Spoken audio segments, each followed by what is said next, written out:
Hello, have a nice day. Welcome to my channel, ang magsasakang guro na from DN Bariotic. Ako po ang inyong gurong magsasaka, Elvis PR Saga, na nagsasabing kung walang magsasaka ay walang pagkain, sa pagkainan ay may handa. Kaya ang tunay na bida ay ang mga magsasaka. Salamat po. Ang pag-uusapan po natin ngayon ay kung paano magtanim ng okra. Ang okra po ay may scientific name na Abelmostius esculentus. Ito po ay isang tropical plant at isang flowering plant din po. Ito po ay kinakain sa pamamagitan ng kanyang edible seed pod o yung kanyang bunga na tinatawag po natin lady's finger. Ito po ay very low in calorie and packed with vitamins C, K, A, and B6. Ito po ay napakayaman sa antioxidants to fight cancer. At ito rin po ay kanyang nilalabanan ang heart and brain stroke, kung saan ito po kasi ay mayroong tinatawag na polyphenols or polyphenols. Ito po ay mayroong malagkit o yung dagta na kung saan ito po ay nasa kanyang bunga. Ang tawag po dyan ay mucilage. Ito po ay thick gel substance na ito po ay kanyang binabind ang cholesterol para po ito ay hindi magamit ng ating katawan. Ito po ay lalabas. Okay? Bilang waste po natin. So, ito po ay kinokontrol din niya ang ating blood sugar. Okay? So, mayaman din ito sa magnesium na kung saan ito rin po ay maganda para sa ating mga sistema ng ating katawan. Ito rin po ay maganda rin sa ating mga pregnant woman dahil po ito ay mayaman sa folate. So, ang okra po ay pwede po nating ma-harvest yan pagkaraan po ng 2 buwan. So, ang pagtatanim po niyan ay 6 by 24 up to 36 centimeters lang po ang pagitan. At ito po ay pwedeng itanim by way of direct seeding or indirect seeding. So halina po, magtanim na po tayo ng okra. Ang gagamitin po natin ngayon na pagtatamnan ay itong sirang rice cooker po. Ayan o. Recycling po ito para po mabawasan ang basura sa ating kapaligiran. At ang pagtatanim po na gagamitin natin ay yung organic farming po, na hindi tayo gagamit ng anumang chemical na pataba at mga insecticide po. So ito po ay magandang klase po ng lupa yan. Okay. Ito po ay garden soil. So, ang gawin lang po natin is ganito lang. Lagyan po natin ito ng tubig. Madami po. Ayan. Ayan po. Hanggang sa talagang basang-basa po itong lupa natin.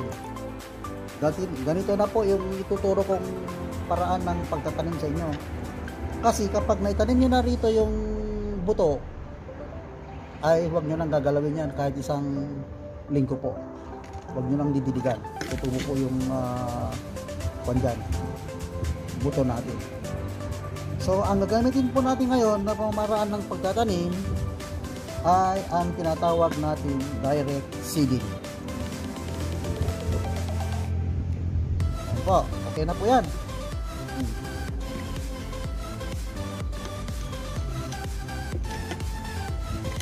So i-practice po natin ngayon yung organic farming. Ayan po.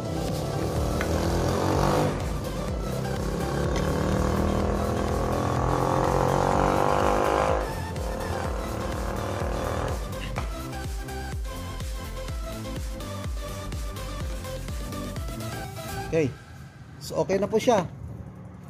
So ang gagamitin natin po ay yung mga fresh na buto lang po.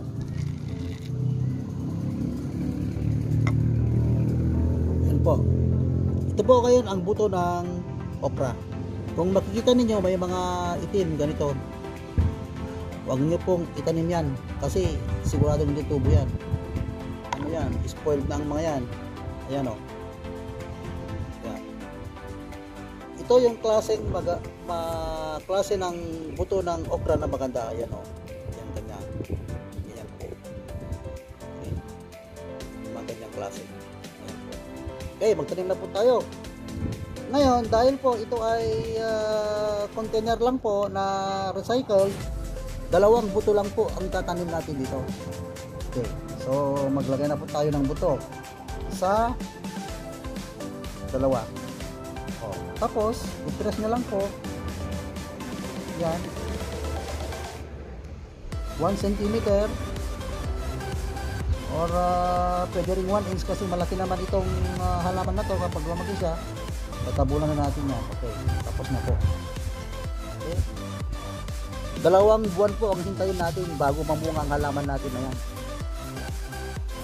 So, kung mayroon kayong natirang mga seeds, itabi nyo lang sa isang container na tightly closed. Ganyan po.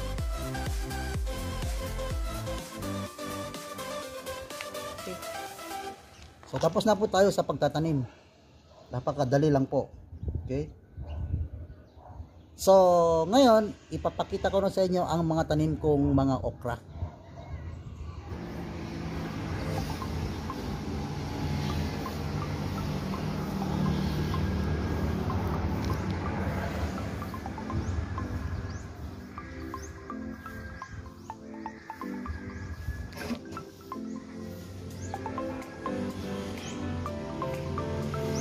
May mga bulaklak na po sila oh. Ayan. Start na silang mabuka. Okay, ito pang isa dito. So, meron na silang ano dito oh.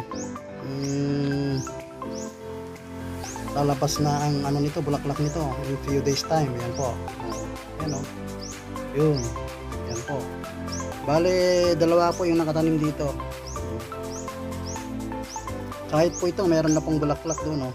Ayun. Ayun, ito po. Malapit na po yan na mamulaklak.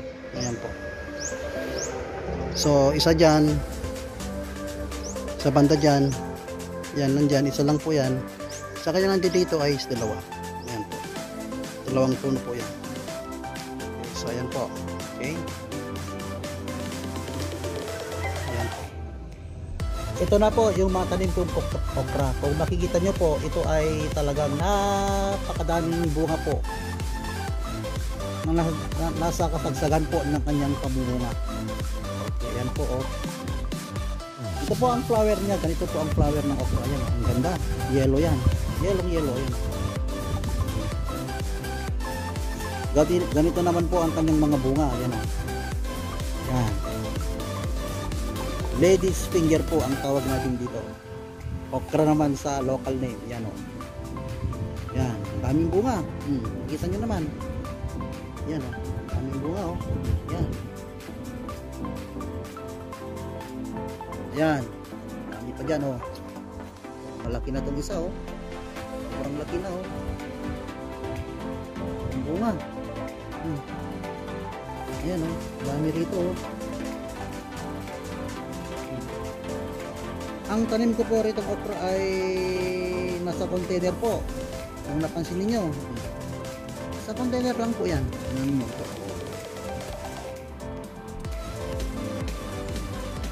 Sa container lang po yan. Oh. So, yan. Pakita ko yung mga bunga. Ang daming bunga kasi dito. Ayan o. Oh. Daming bunga o. Oh. Yun. Meron pa doon. Daming bunga. Yun.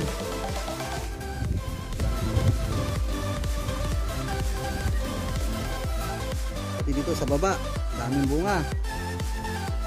Ayan o.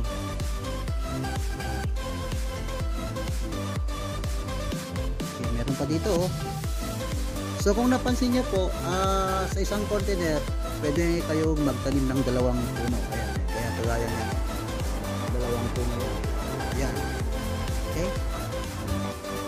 So, yan po ang aking mga halamang okra o aking tanim na okra. Okay? So, ang daming bunga, oh. Okay, ngayon ay mamimitas po tayo. Mamimitas. Pitasin po natin yan. Okay, gamit po ang gunting ay ito po ang gamitin natin sa pamimitas. Kasi kung hindi tayo gagamit ng pruning na ganito, pruning sheet, ay masisira po yung halaman natin. Dapat putulin natin. Okay, so ganito po. Ayan. Ito.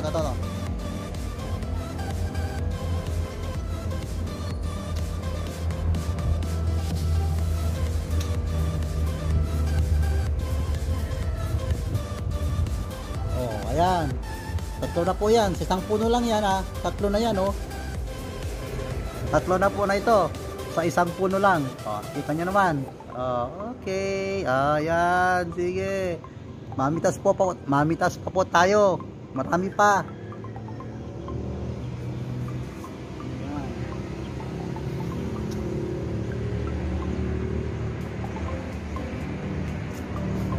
Ayan, may dalawa na naman sa isang puno.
Oh, so you see po, sa walong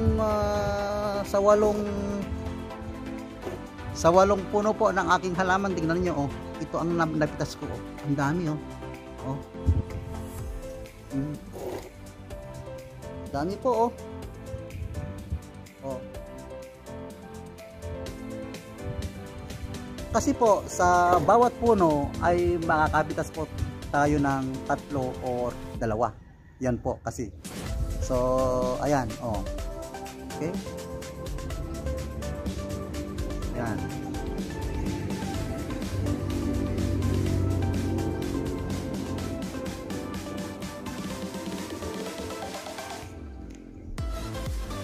So, samahan niyo po ako sa aking advokasya. Ito yung organikong pagtatanim po. Ito po kasi ay maganda, ito yung walang pollution at hindi po nakakasira sa ating kapaligiran. Malalabanan natin ang climate change, kagaya ng malalakas na bagyo, ulan, sobrang pagbaha at yung pag-init po ng panahon o yung global warming po. Ito po ang aking advokasya. Samahan niyo po ako. At higit sa lahat po ay nakakawala ng stress ang pagtatanim. Nakakapagbigay ng natural therapy at tataas po ang ating buhay po ay mas maganda po ang ating kalusugan kasi ang kinakain po natin ay puro natural at organic na fruits and vegetables. Ahaba po ang ating buhay. Higit sa lahat, gaya ng sinabi ko, nakakawala po yan ng stress ang pagtatanim po. Kaya magtanim na po kayo at sisiguraduhin kong ahaba po ang ating buhay. So, maraming salamat po sa inyong panonood at pakikinig sa video kong ito. Sana po ay subscribe kayo sa channel ko, ang Magsasakang Guro na from DN Baryote. Mag-bell na rin po kayo para po mapanood nyo pa ang mga susunod kong mga video. At mag-comment po kayo sa comment section para po masagot ko ang inyong mga katanungan. Maraming salamat po at God bless po sa ating lahat. Bye-bye!